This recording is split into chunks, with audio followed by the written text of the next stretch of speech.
जी हाँ, नमस्कार दोस्तों। स्टूडेंट करियर इंस्टीट्यूट में मैं अश्विनी आप सभी मित्रों का स्वागत करता हूँ। साथियों, बिहार शिक्षक बहाली जैसा कि आप लोग जान रहे हैं, इसकी परीक्षा जो है वो नज़दीक है, क्योंकि 24, 25, 26, 27 अगस्त को इसकी परीक्षा जो है वो प्रस्तावित है।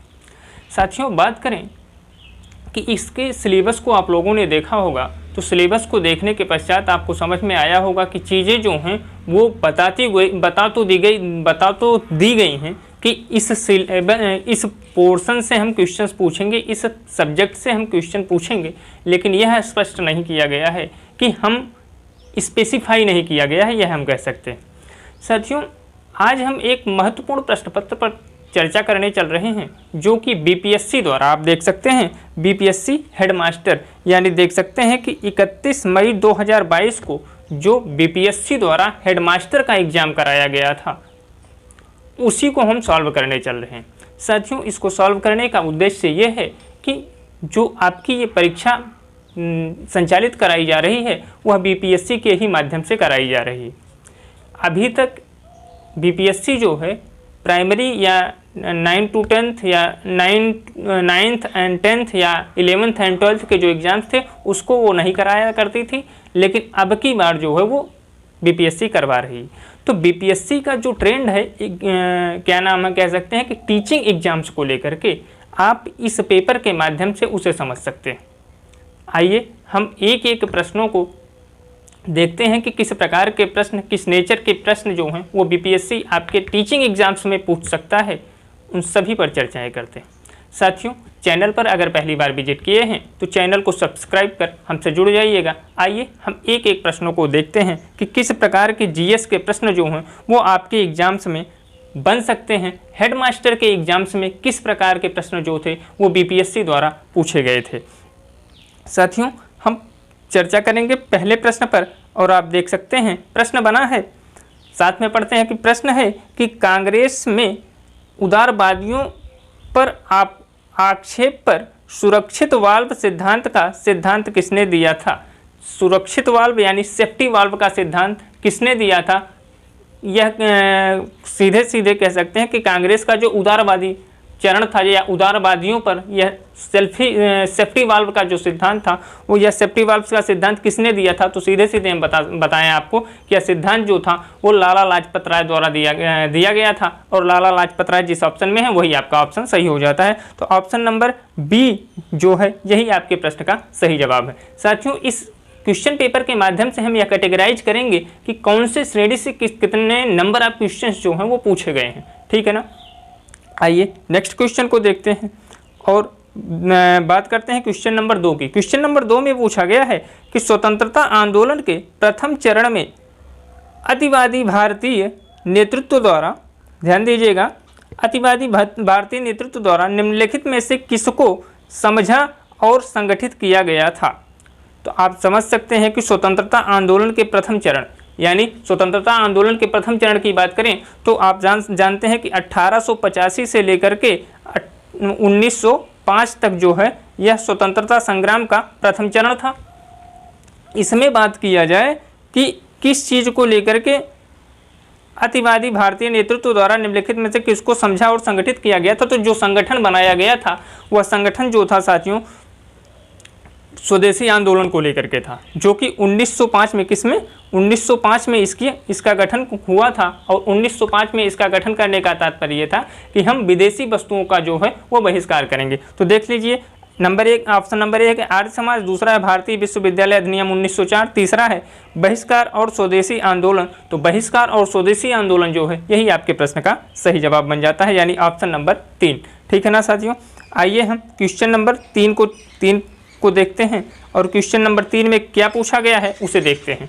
प्रश्न बना है कि भारत का महान वृद्ध व्यक्ति किसे कहा जाता है। तो आप जानते हैं वयोवृद्ध नेता जो है वो किसी और को नहीं बल्कि दादा भाई नौरोजी को कहा जाता है। दादा भाई नौरोजी की बात करें तो यह कांग्रेस अध्यक्ष में सर्वाधिक बार अध्यक्षता करने वाले व्यक्तियों में शामिल होते हैं, क्योंकि आप जानते हैं कि दादा भाई नौरोजी के साथ साथ नेहरू जी, जवाहरलाल नेहरू भी भारतीय कांग्रेस की अध्यक्षता की बात करें तो उन्होंने भी 3 बार अध्यक्षता की थी। तो वयोवृद्ध नेता की उपाधि जिसे दी गई है वो दादा भाई नौरोजी हैं। ठीक है ना, आप देख लीजिए ऑप्शन कौन सा है, वही ऑप्शन नंबर डी जो है यह आपके प्रश्न का सही जवाब बन जाता है। आइए हम नेक्स्ट क्वेश्चन पर चलते हैं और बात करते हैं क्वेश्चन नंबर 4 की। क्वेश्चन नंबर 4 में पूछा गया है कि भारतीय राष्ट्रीय कांग्रेस की प्रथम महिला अध्यक्ष कौन बनी थी।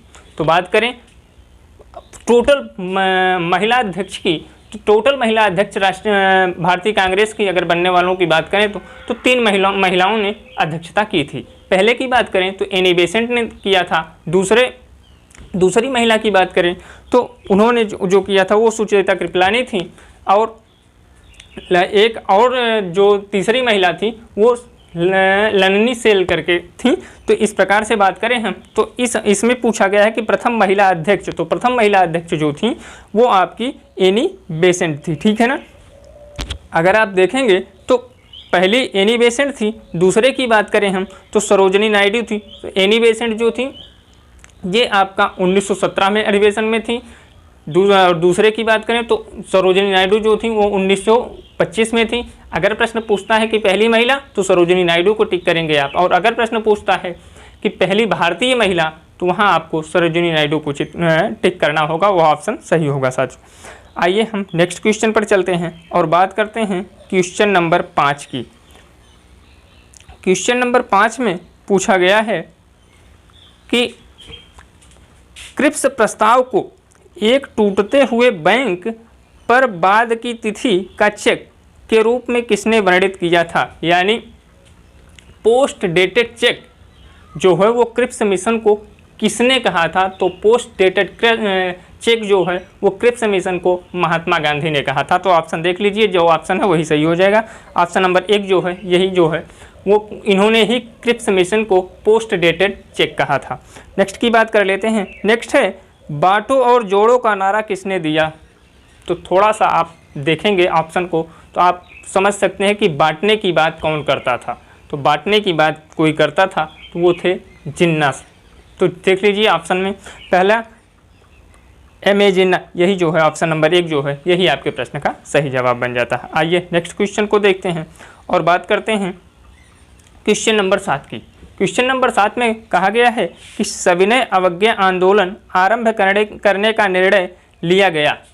तो आप जानते हैं कि सविनय अवज्ञा आंदोलन जो है वो 1930 में स्टार्ट हुआ। तो 1930 के आसपास की जो तिथि होगी वही जो है आपका सही ऑप्शन बन जाएगा। तो आप देख लीजिए एक एक, और एग्जैक्ट की बात करें तो लाहौर अधिवेशन 1929 में लाहौर अधिवेशन की अध्यक्षता किसने की थी, पंडित जवाहरलाल नेहरू ने की थी।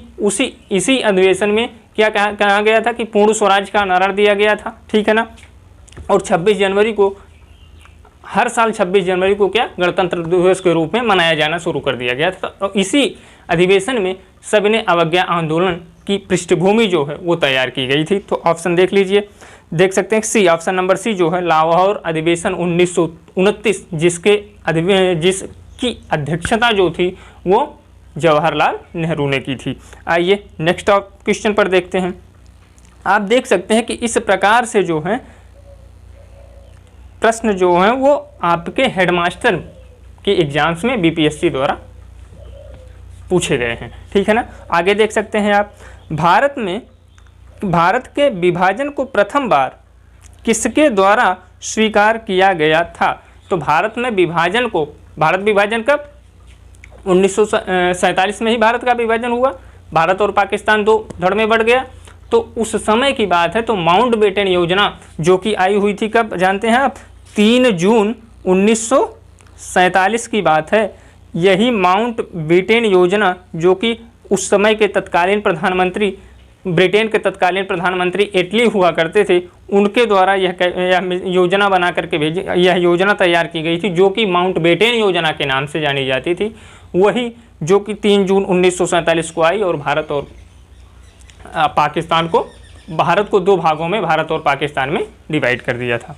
तो इसमें बात करें तो माउंटबेटन ऑप्शन नंबर डी जो है यही आपके प्रश्न का सही जवाब हो जाता है। आइए नेक्स्ट क्वेश्चन को देखते हैं और क्वेश्चन नंबर 9 की बात करते हैं। क्वेश्चन नंबर 9 में पूछा गया है कि किस घटना के दौरान वंदे मातरम गीत एक धार्मिक मंत्र बन गया था।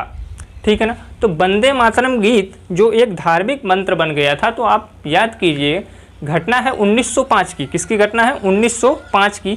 और 1905 में क्या हुआ था? बंगाल विभाजन हुआ था। बंगाल विभाजन के समय ही क्या किया गया था? बंग भंग आंदोलन चला था, स्वदेशी आंदोलन चला था। ये सारी घटनाएं जो है वो 1905 की हैं। उसी दौरान जो है आपका जो वंदे मातरम गीत है यह एक क्या बन गया था? एक धार्मिक मंत्र बन गया था। तो बंगाल विभाजन जो है ऑप्शन नंबर 1 में दिया गया है और यही जो है आपके प्रश्न का सही जवाब है। साथियों आइए हम बात करते हैं क्वेश्चन नंबर 10 की। और क्वेश्चन नंबर 10 में पूछा गया है कि किसकी अध्यक्षता के अंतर्गत मार्च 1940 में रामगढ़ में भारतीय राष्ट्रीय कांग्रेस का 53वां अधिवेशन हुआ था? ध्यान दीजिएगा। और 1940 की बात है। 1940 से लेकर के एक लंबे समयावधि तक 46 के आसपास तक लगभग 6 साल मौलाना अबुल कलाम आज़ाद जो थे वो किसी नए अध्यक्ष की या ये कह सकते नया अध्यक्ष, ये समझ लीजिए कि नए अध्यक्ष के चुनाव ना होने की स्थिति में ये लगातार 6 साल 1940 में बने और वहीं लगातार ये कहा जाता है कि सबसे लंबे समय तक किसी का शासनकाल था या किसी की अध्यक्षता थी तो वो मौलाना अबुल कमाल आज़ाद थे। ठीक है ना। तो यह भी एक प्रश्न बनता है कि सबसे लंबे समय तक किसने अध्यक्षता की थी? तो वह कलाम आज़ाद साहब थे। ठीक है ना। आइए नेक्स्ट की बात कर लेते हैं और बात करते हैं क्वेश्चन नंबर 11 की। क्वेश्चन नंबर 11 में पूछा गया है कि बौद्ध धर्म हिंदू धर्म के अंदर एक सुधार आंदोलन था। बौद्ध धर्म हिंदू धर्म के अंदर एक सुधार आंदोलन था। इन शब्दों को किसने कहा? तो इन शब्दों को जिसने कहा है वो कोई और नहीं B.A. स्मिथ थे। ऑप्शन नंबर डी जो है यही इस प्रश्न का सही जवाब हो जाता है। आइए क्वेश्चन नंबर 12 को, हमारा मकसद ये है कि आप एक सरसरी निगाह से सारे क्वेश्चंस को देख लें कि किस प्रकार के क्वेश्चन जो हैं वो आपके एग्जाम्स में बने थे। ठीक है ना। फिर आप देख सकते हैं कि किसने सोचा था कि प्रथम बौद्धवादी काउंसिल राजगृह में ही होनी चाहिए? तो आप सोच सकते हैं कि वह वही व्यक्ति होगा जो कि बुद्ध का सबसे नज़दीकी होगा। वही तो सोचेगा कि प्रथम जो है वो राजगृह में हो। तो बुद्ध के सबसे नज़दीकों में आनंद थे और यह सोचने वाला व्यक्ति कोई और नहीं बल्कि आनंद ही थे। ये ऑप्शन नंबर 1 जो है यही आपके प्रश्न का सही जवाब बन जाता है। आइए क्वेश्चन नंबर नेक्स्ट की बात करते हैं और बात करते हैं 13वें क्वेश्चन की। 13वां क्वेश्चन कह रहा है कि किसके द्वारा 3 प्रसिद्ध बंदरगाहों सोपारा, काम्बे और बड़ोच को गुप्त साम्राज्य में मिलाया गया? तो सबसे पहले आप जान लीजिए कि सोपारा, काम्बे और बड़ोच जो बंदरगाह हैं ये कहाँ कहाँ अवस्थित थे? तो सोपारा की बात करें तो यह महाराष्ट्र में अवस्थित था। और बात करें काम्बे और बड़ोच की तो काम्बे और बड़ोच जो था यह गुजरात में अवस्थित था। इसको जिसने अपने साम्राज्य में, जिस गुप्त शासक ने अपने साम्राज्य में मिलाया वह कोई और नहीं चंद्रगुप्त द्वितीय थे। ध्यान दीजिएगा कौन थे? चंद्रगुप्त द्वितीय थे। ठीक है। आइए नेक्स्ट क्वेश्चन को देख लेते हैं। और नेक्स्ट क्वेश्चन जो है वह प्रथम भारतीय मुसलमान कौन था जो दिल्ली का सुल्तान बना? तो प्रथम भारतीय मुसलमान जो दिल्ली का सुल्तान बना वह था नासिर उद्दीन महमूद शाह। ध्यान दीजिएगा नासिर उद्दीन महमूद शाह, यानी ऑप्शन नंबर 1 जो है यही पहला भारतीय मुसलमान था जो दिल्ली का शासक बना था। आइए नेक्स्ट क्वेश्चन पर चलते हैं और बात करते हैं क्वेश्चन नंबर 15 की, है ना। क्वेश्चन नंबर 15 है कि गुप्त मुगल सम्राटों में से कौन बुद्ध फिर से देखिएगा कि महान मुगल सम्राटों में से जैसे बाबर से औरंगजेब तक 2 सम्राट राजपूत कुमारियों से पैदा हुए थे। तो कौन कौन हुए थे? पहला जो था वो जहांगीर था और दूसरा जो था वो शाहजहां था। यानी अकबर का बेटा जो था वो जहांगीर था और जहांगीर का बेटा जो शाहजहां था, ये दोनों जो थे वो एक हिंदू राजकुमारियों से पैदा हुए थे। बात करें जहांगीर और शाहजहां की, अगर बात की जाए जहांगीर की तो जहांगीर का माँ का नाम जो था वो जोधाबाई था और बात करें अगर शाहजहां की, तो शाहजहां की माता का नाम जो था वो जगत गोसाई था। ठीक है ना। आइए नेक्स्ट क्वेश्चन को देख लेते हैं। क्वेश्चन नंबर 16 है कि निम्नलिखित में से किसके द्वारा किसानों को उनकी खेती की जमीन से अलग कर दिया गया था।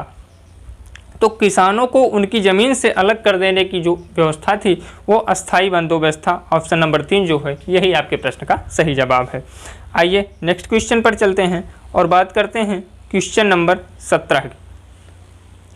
क्वेश्चन नंबर 17 में पूछा गया है कि 1893 में किसने ब्राह्मण विधवा से शादी की थी। 1893 में किसने ब्राह्मण विधवा से शादी की थी। तो यह वही व्यक्ति हैं जिन्होंने विधवा विवाह संघ, किसका, विधवा विवाह संघ, जिसकी स्थापना 1896 में की थी, इन्होंने ही एक ब्राह्मण विधवा से शादी की थी। तो वह कोई और नहीं बल्कि कौन है, डी.के. कर्वे हैं। डी.के. कर्वे ने क्या किया है, 1893 में विधवा ब्राह्मण संघ की स्थापना या विधवा विवाह संघ की स्थापना भी की थी। ठीक है ना, यह भी ध्यान दीजिएगा क्योंकि इससे प्रश्न भी बन सकते हैं। आइए नेक्स्ट क्वेश्चन को देखते हैं और क्वेश्चन नंबर 18 में क्या पूछा गया है इसे देखते हैं। ठीक है ना। 18 में पूछा गया है कि किस अधिनियम ने इंग्लैंड में होने वाली वार्षिक परीक्षा के माध्यम से सिविल सेवकों की नियुक्ति को अनुमत किया। तो बात करें 1857 के क्रांति के बाद की घटना है। 1857 के बाद की जो चार्टर एक्ट 1858 आया, जिसको कैनिंग ने इलाहाबाद में पढ़ा था, उसी के बाद जो है आपकी सिविल सेवा परीक्षाएं जो हैं वो भारत में भी आयोजित होने लगी थी, क्योंकि इससे पहले जो थी वो सिविल सेवा की परीक्षा जो थी वो केवल ब्रिटेन में आयोजित होती थी। तो ऑप्शन नंबर सी यानी 1858 का जो चार्टर एक्ट या भारत शासन अधिनियम है, इसी के माध्यम से जो है वो परीक्षाएं भारत में आयोजित होने लगी थी। इसके बाद बात करेंगे क्वेश्चन नंबर 19 की, जिसमें दिया गया है कि 1530 में दक्षिण बिहार का वास्तविक शासक कौन था। तो दक्षिण बिहार का वास्तविक शासक जो 1530 में बात करें हम, तो वह कोई और नहीं शेर खां था। कौन था, शेर खां। ऑप्शन नंबर 3 जो है यह आपके प्रश्न का सही जवाब होता है। तो आप देख सकते हैं कि यहाँ जो नंबर आप क्वेश्चन हिस्ट्री देख सकते हैं, इतिहास से क्वेश्चनों की संख्या जो है वो काफ़ी ज़्यादा है। ठीक है ना। कुछ क्वेश्चंस आपने पॉलिटी से देखे होंगे, नहीं तो ज़्यादातर क्वेश्चंस जो थे वो आप हिस्ट्री से पाएंगे। यहाँ सबसे ज़्यादा क्वेश्चन हिस्ट्री से पुट अप हैं। तो आप देख सकते हैं कि हमें किस पोर्शन पर सबसे ज़्यादा मेहनत करनी है। ठीक है ना। आइए नेक्स्ट पर चलते हैं। नेक्स्ट जो है वो कह रहा है कि पंचायत की जागीर बिहार में एक भाग के रूप में निश्चित ही वर्णित है। तो यह कोई और नहीं पादशाहनामा में यह वर्णित है। ऑप्शन नंबर 3 जो है यह आपके प्रश्न का सही जवाब हो जाता है। आ जाइए और बात अब हम करते हैं क्वेश्चन नंबर 21 की। क्वेश्चन नंबर 21 है, कह रहा है साथियों कि किस भारतीय फिल्म अभिनेता को 2021 FIAF पुरस्कार के लिए फिल्म आर्काइव्स की अंतर्राष्ट्रीय फेडरेशन द्वारा चुना गया है। इस प्रश्न के सही उत्तर की बात करें तो अमिताभ बच्चन को चुना गया था। ये करंट अफेयर का सवाल है 2021 का। एग्जाम कब हुआ है, मई 2022 में। यानी आप समझ सकते हैं कि आपको करंट जो पढ़ना है वो तकरीबन 1 साल पहले तक का पढ़ना होगा। और करंट से नंबर आप क्वेश्चन जो हैं वो अच्छे खासे नंबर आप क्वेश्चन से अभी आप सॉल्व करते समय देख लेंगे कि करंट की कितनी वेटेज है आपके एग्जाम्स में। ठीक है ना। नेक्स्ट को देख सकते हैं आप, विश्व स्वास्थ्य संगठन की E2025 पहल किस पर केंद्रित है।